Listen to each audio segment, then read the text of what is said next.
After much investigation and labour, I was able to resolve the problem with the APT motor not running well.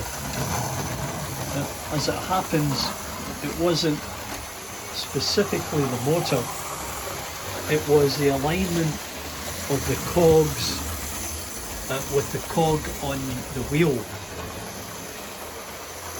Those two bottom cogs in there were not lining up with the running wheels, and as a result it was causing the spinning. So if you look closely, that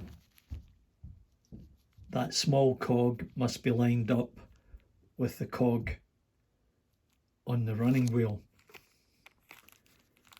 and that's where the problem lies, or until I solved it. That's why it was spinning and not going anywhere, and really it was a case of pushing the wheels back together. So while you might gauge the wheels for the track, you just have to check that you've got that engagement, and then it's problem solved.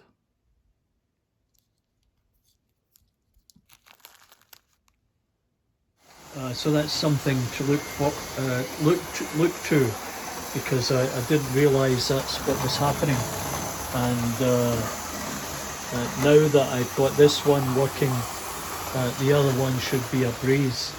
So I just wanted to share that with you, because it was so very frustrating the other day when I was doing my live broadcast.